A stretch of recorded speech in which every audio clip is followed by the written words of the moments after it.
Hey everyone, so today we are back with the second video of my October BeeBeeCraft series.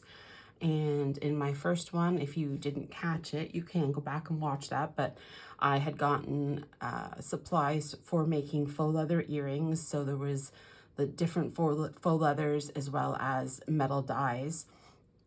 I did also get a set of metal dies for making display cards for jewelry. So I have made some jewelry ahead of time, which I will show you what I've made with the dies that I had gotten, as well as jewelry display cards. I will, while on video here, show you making one of the jewelry display cards and also making a pair of earrings. So hopefully you enjoy. So I am using my Cricut Cuttlebug today. That is a die cut machine. It is just a manual machine for anybody who's not familiar with it. And it is just for use with the metal dies to cut through materials. So you don't have to use metal dies for making faux leather earrings. You certainly could just cut out shapes with a pair of scissors or a craft knife or something. Or you can, if you have a Cricut machine, you could, like a Cricut Explorer or a Cricut Maker, you can certainly cut out faux leather with that. So, but I did get these dies, so this is what I'm going to be doing today. So we'll go ahead and open up my Cuttlebug here. So the first thing we're going to do is I will show you how I would make a earring display card. So I have this craft cardstock, and with the Cuttlebug there are various plates that you get. So the A plate here is a thicker kind of plate, and then we have the B plate. This is one of my cutting plates.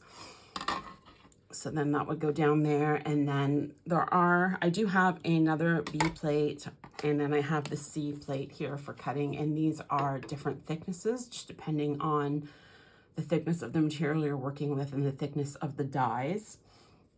So for the dies with the cardstock, I am going to use plate C. I had been using the rubber pad that comes also with it, which is this, with plate B, but it was leaving indents on my card, so I switched to using the C cutting plate. So that's just something you kind of have to play around with making things, just to see what you need to get the right pressure for cutting through things. So I have kind of fiddled with making the cuts all in one go by placing the pieces inside of the larger tag piece. It is kind of hard at times to keep them all in place. I did have a few times where they kind of slipped and slid around.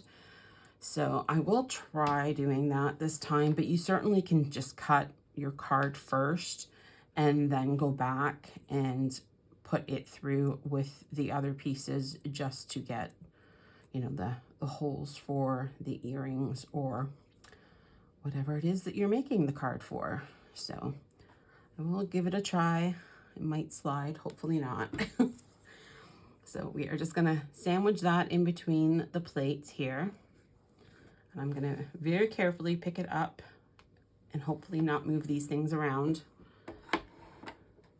And then we are gonna just crank the handle on the Cuttlebug here and put the die through. Now these noises that it's making, if you're hearing that, those are normal. So, and for the cardstock, one pass is plenty for cutting through. I did get this a little offset. It's not exactly square in the middle of it. So, but as you can see, we have a card that now could hang on a hook and has holes for putting earrings through. So these dies have these little holes, and those holes for or if you have cut a piece of cardstock or whatever material and it's a little bit stuck in there, so you can just poke something through those holes to remove the material. There we have our card. I did get it a little off center, but that's okay. You see the process. So like I said, I have made some other cards already, and I can show you a couple of those. So I made this one here, and this is the one that I used this die cut for, and this is what you get with that, and that lets you have these pieces folded out slightly, and that works for a number of different things. The main reason I did this cut is for the lever back earrings that I'm using or had used to make. So this is a pair of earrings that I did go ahead and make. So these have the lever back that were in my haul, the lever back earrings. So for these ones, you can just put it through the hole and then close it. And then you have it there hanging on the card. So just depends on the type of earring that you have, what kind of cutout you're going to need to have to make it work for hanging them on the card. So yeah, so those I thought turned out really nice. So I used the metallic silver faux leather and then the black and white gingham on top. So, and these were the two dies that I used for making them. So nice and easy. I will show you cutting some faux leather. So I did also make this jewelry card, and this one I used this die. So this you place on the cardstock. It does have a little dotted line here, and that will give you a little bit of a score on the cardstock when you cut it, so that it makes it easier for bending in that spot. So that's what I did with this. And then I just used the little circle for making the hole in it. And I did use a rubber stamp just to stamp it with Handmade with Love. But so that provides a nice way of displaying jewelry.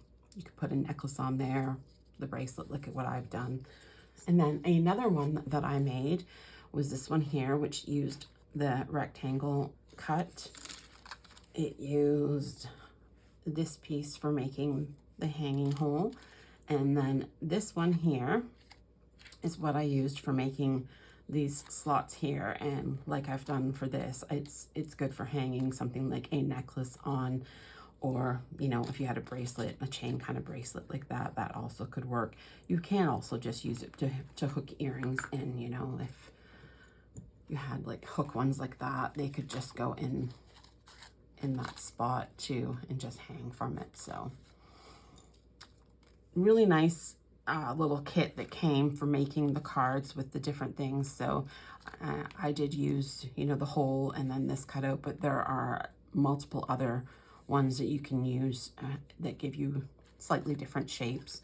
So there are lots of variety for those for making your tags. So I really am happy with those. We will go ahead and get started with the earrings. As I said, I had made a couple of other pairs. So I showed you these ones already. I did also make these ones. So these are the dies that I used to make these earrings. So the two different sizes, and then I just put them on the hooks for earrings. So that is how those ones turned out. And then the other pair that I made, I used the leaf-shaped dies.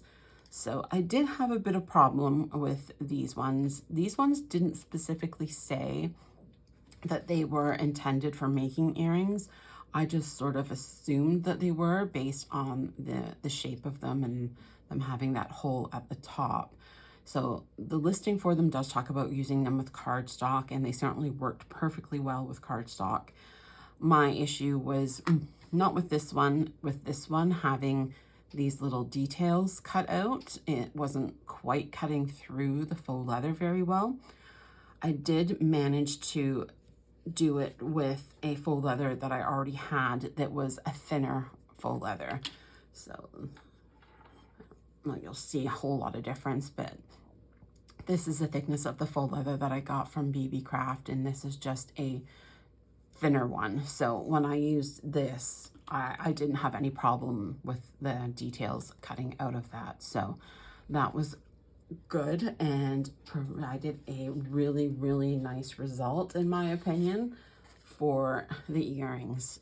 So I just cut out the kind of solid piece out of the metallic gold that I got from BeeBeeCraft, and then the cutout piece from that other faux leather that I already had, and then just put it on these lever back earrings.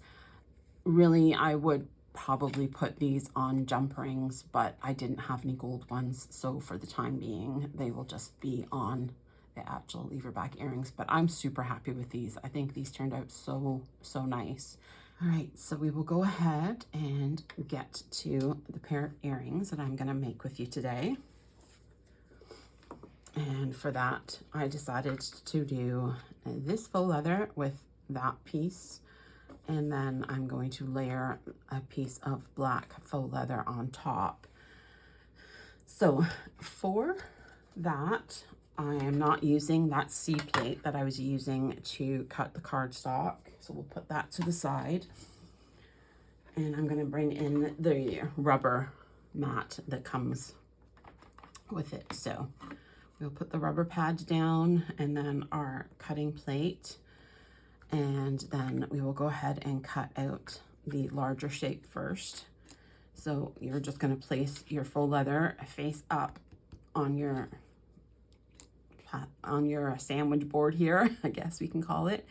And I am going to be a little bit more particular about how I place these on, because I do want to kind of have the plaid look somewhat similar on the pieces, even though I am putting the solid black on top.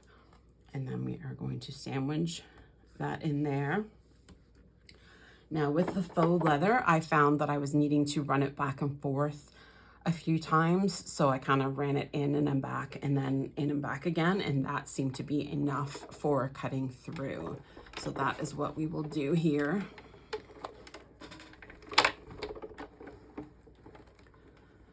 Just go forward and then back and then forward and back again, and then that has been enough to this point with cutting through.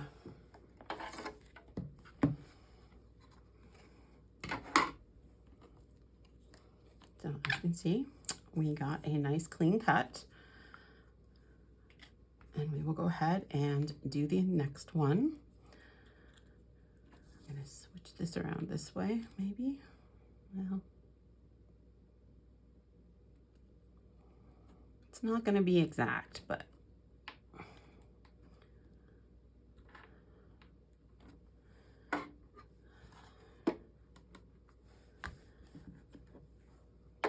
and I could have put, you know, one piece of the black faux leather with this one on at the same time. I just didn't. So we will do them individually here.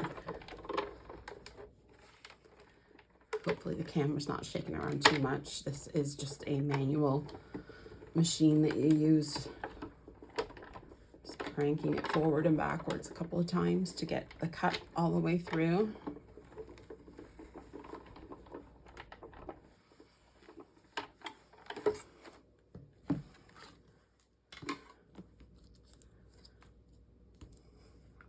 So there's those two, and now we will do the black pieces. All right, so we are going to put our Cuttlebug off to the side.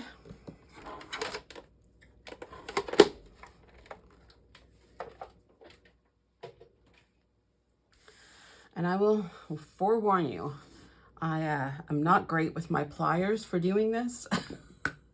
The jump rings give me trouble every single time, as well as needing to have a magnifying glass in front of me so I can even see what I'm doing.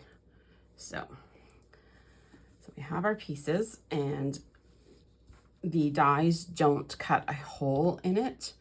So we do have to make the hole for the jump rings to be able to go through. I do have a couple of options that I've got. This is just a spring punch. So I have a set of these.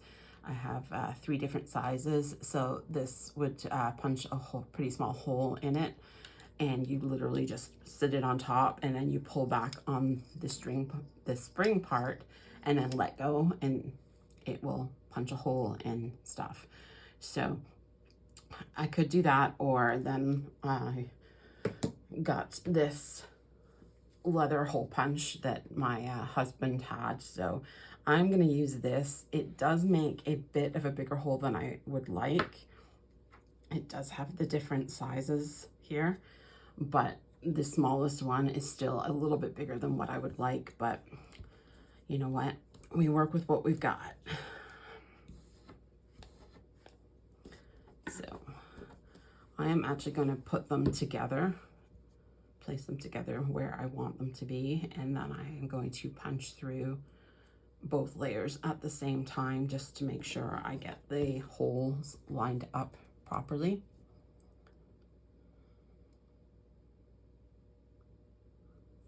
All right, and then we just have to give that a squeeze.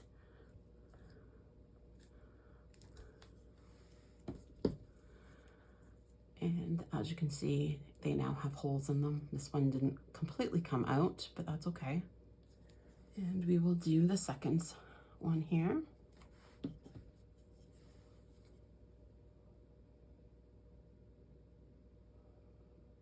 And I do like to try and get it relatively close to the point, but not so close that you're gonna have an issue with it pulling out or anything. So hopefully we don't have an issue with that. So there we go.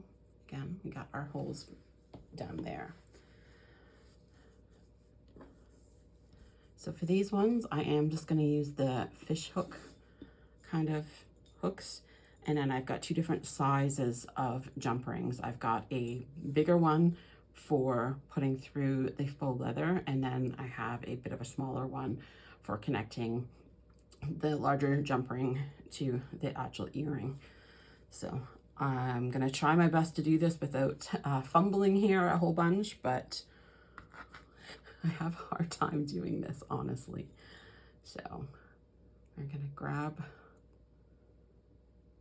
one of the bigger jump rings, and then when you're opening these, you do just want to twist them. You don't want to like pull it apart. You want to kind of twist it to the sides so that you're not stretching it out, and so that it will close up hopefully as well as it was initially.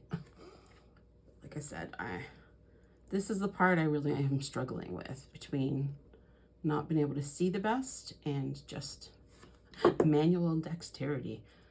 And then, so we're going to put that one on, and then the other layer.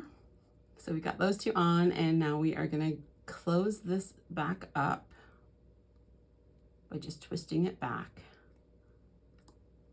And I did get it a little pulled apart, so you got to try not to do that.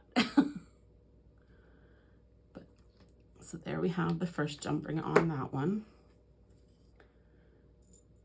And now we'll get the second for the other earring. Again, we're just going to twist it and then put each of these pieces on.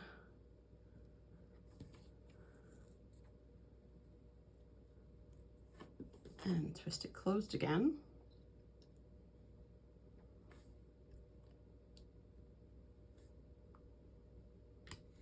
Okay, so then we have that. I will say, there's different faux leathers have different backings. So like, so the black one, it is black on the back of it, whereas this patterned one is just kind of a off-white sort of color. So I know some people don't like to have the this kind of background showing. So some people will, you know, make sure that they've got something like the black at the back, just so that from the back side of the earring, it looks a little nicer. Some people will just put 2 layers, so they'll put 2 pieces back to back and glue them together.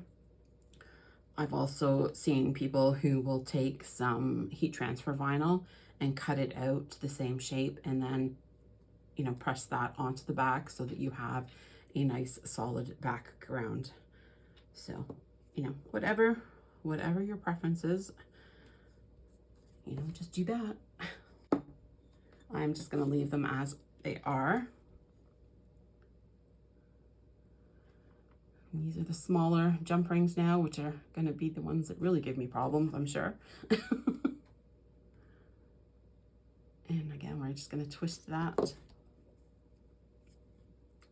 And we're going to hook that through the jump ring we've already put on. Or we're going to try to anyway.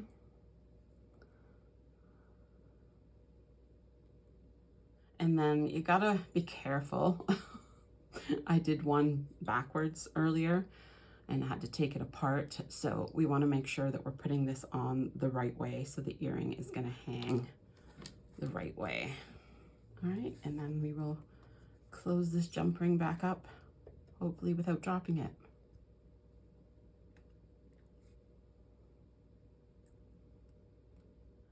And there we have our earring together.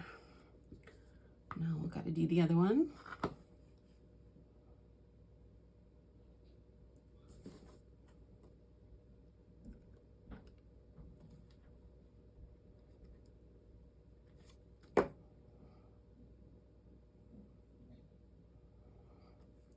I need to get some different pliers. If anybody out there watching has a recommendation of pliers for doing this sort of thing, I would love if you could put it in the comments, because these are just cheapy ones that I got.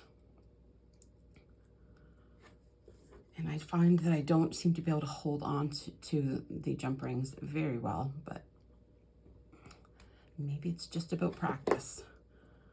So, all right, so there we go. We have these ones done, and now we can put them on our little card that we got made earlier.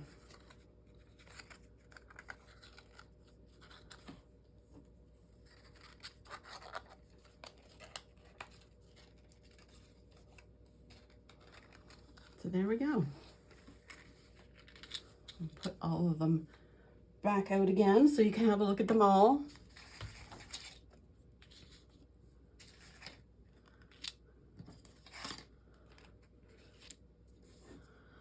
As well as the little cards that I made for other items.